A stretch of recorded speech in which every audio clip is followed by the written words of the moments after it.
Hi, everybody. No tech law and technology conference is complete without a number of tech fails, and the recording of my session got lost. So I am now going to re-record my presentation so that it can go onto the website along with the other presentations. So my session is entitled Meeting the Challenges of Technology, the Modern Law School. I'm Andy Unger. I'm one of the founding members of IFLA, and I'm head of the Law Division at London South Bank University. And as we all know, the future is now in terms of technology impacting the legal profession and therefore almost inevitably impacting the law school. And I got involved some years ago because I was worried that students would be coming to my university, paying money, investing time, aiming for jobs that wouldn't be there by the time that they qualified. The end result was that I created a law and technology module with a colleague and now friend, Associate Professor Lucia Otoyo, where we teach law and technology to a mixed group of law students and computing science students, and we get them to design access to justice resources for real clients where we can, including lawyers from our legal advice clinic. And of course, ChatGPT has given a huge boost to people's awareness of the impact of technology on society, law, legal services, the challenges of regulating technology. And so we all have to engage in imagining the future of law. And of course, many of us will have read the books of Professor Richard Susskind, who has written and spoken about this topic for 30 years and can now have the very great satisfaction of having been completely right and being able to say, I told you so. So the question is how can law schools prepare lawyers for the future? And these images were created by Stable Diffusion and are supposed to show lawyers bamboozled and distressed by technology. So how can we prepare lawyers for the future, our students? I think we've all found out now that lawyers don't need to code. But they need to work with people who code, and they will use tools to code. And these are all examples, I'm sure you're familiar with them. Contract automation, discovery, due diligence, legal analytics, packages of case management tools, and the online delivery of legal services such as donotpay.com. And Professor Susskind imagines many new jobs for lawyers. It's been predicted that technology will automate many legal tasks. We haven't yet seen, I would say in the UK, a significant reduction in the number of trainee and newly qualified lawyer roles, though we are seeing jobs for legal operations and even recently advertisements for prompt engineers. But it's definitely the case that our students are likely to be working in a much wider range of legal roles, and I think it's incumbent upon us to prepare our students for their roles and to make them aware of them in their career planning. I think we can anticipate that legal services will be delivered in lots of different ways. This is the very famous Legal Geek startup map, which maps all of the current startups and scale-ups in the UK and around the world. My friend Alex Hamilton is CEO of Radiant Law, and they are a very clear demonstration of how law can be delivered differently, in this case commercial contracting. They don't charge by the hour, they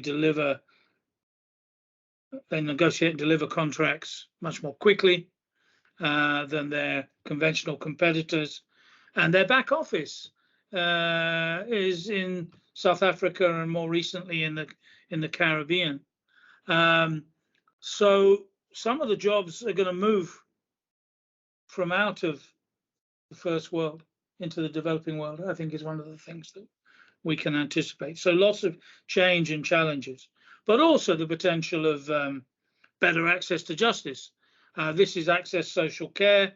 They've put in the hard miles to developing a chatbot using natural language processing that can answer questions from vulnerable clients. In particular, it will help a client with learning special educational needs to write a letter to their local authority requesting services that they're entitled to. If that doesn't work, they will go and see a lawyer or a legal advisor. But I think that it's a very, very good model of one thing that can be done using technology to improve access to justice, and consequently to make more efficient use of the very limited pool of specialist lawyers in this area. If there are clients that they don't have to see or don't have to see straight away, then they have more time for other clients and more complicated tasks. We know that there's going to be online courts and dispute resolution. So it seems to me that law schools have to ask whether or not they need a new curriculum. And our first webinar, which is on the website, was from Professor Rebecca Williams, who did some work funded by the British government about what needed to be done to allow the English legal system to take advantage of AI and technology. And in her paper, Education for the Provision of Technologically Enhanced Legal Services, she identified these skills gaps: mindset understanding, data-oriented thinking, agile system and design thinking, commercial awareness, and digital ethics and the law of AI and digital technology. So the question is if you look at the curriculum of your law course, does it address all of these things? I'm glad to say that, you know, at my university, in my law degree, we've begun to address some of these, but there's still work to be done, including in the area of the regulation and ethics of AI and digital technology. So there are challenges for all of us, and IFLA is a good place, I think, to meet people who are engaged with these challenges. So obviously we're going to need to review the syllabus of substantive law topics. So, for example, I used to teach tort. Self-driving cars would be an issue now that has to be considered. Virtual property, cybercrime will fit into traditional curriculums. And just in the way that we include new case law, this is a new area that we will have to review. I think we're going to need, if we're not already doing it, to do more work about the regulation of technology, privacy, data protection, security, and so on. I think we need to engage with ethics and the rule of law issues, consider access to justice and online dispute resolution. I think it's really important that we should be teaching the new legal technology skills that employers are already asking for, and we should be informing and empowering our students to engage with quite rapidly changing career prospects. And as well as the impact of technology on society and law and legal services, technology is also imposing challenges and opportunities for law schools themselves, i.e. higher education is being disrupted. We engage with Oxford University Press and provide all of the students' textbooks free to the students through the Law Trove platform. We've started engaging with Barbary to deliver online learning resources related to the new professional qualification exam in the UK, the solicitors, well, in England and Wales, the new solicitors qualifying exam. Moodle and Zoom, we all know, particularly post-pandemic. But now, this summer, I'm marking my first essays that have obviously been written by ChatGPT or another generative AI equivalent. And there are also tools like Elicit, where you can summarize search for resources, formulate your structure. So these are going to present challenges for law schools. Firstly, what is the future of lectures when students have all the answers? This is another stable diffusion generated image. I asked for a medieval university where all the books were flying out of the window. And knowledge is ubiquitous now, it seems to me. Gone is, we start with the professor speaking and reading the one copy of the book, and now everybody has access to not just the books, but even the answers to individual questions. So I think we have to think about what is the future of lectures and whether we teach in different ways. We also have to think about assessment. There's an educationalist in the UK called Phil Race who gleefully says, because he's retired, that if you use exams, you're testing the wrong things. And if you use coursework, you're testing the wrong people. And he said that before we encountered ChatGPT.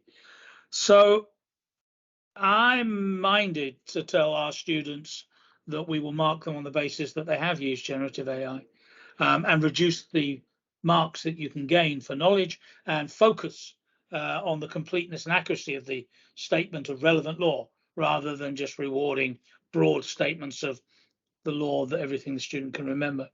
More marks for analysis and evaluation of the question, application of the law, recognizing and addressing alternative arguments. On our marking criteria, the same or more marks for reasoned conclusions, supported by appropriate evidence, presentation structure, and full and appropriate referencing. So more marks for presentation, particularly for referencing. And I think that could be a very good thing. It focuses at the higher end of the intellectual skills, and I think you have students' attention when you talk about assessment. And you could develop a teaching method where you teach with generative AI and you start with a problem and you put it into a generative AI tool, and then you discuss how you know whether it's right and what the authorities are. You work backwards from the answer. So it would be a method of problem-based learning, I think. And I think we do need to revise our pedagogy. And I think that the arrival of ChatGPT is an accelerator away from traditional lectures, memory, exams, towards problem-based and experiential learning. And we have a legal advice clinic, many people do. We are continuing to work to mainstream clinical education as an experience for all of our students. And we're also introducing case simulations into the degree as one of three strands. You've got a professional practice and skills strand, a doctrinal strand, and a critical theoretical strand in the degree. But where we've got simulations, we're using a case management tool called Legal Connection, just so the students encounter tech in the course of their studies. Richard Susskind has promoted the idea of flight simulations for lawyers as part of continuing professional training. I think now we're probably ready to take that further and to introduce simulations and problem-based learning in undergraduate courses. As I've already said, if you are interested in joining this discussion, IFLA is a very good place to be. Please join. And thank you. No questions or discussion because this is a re-recording, but I hope you enjoyed the session.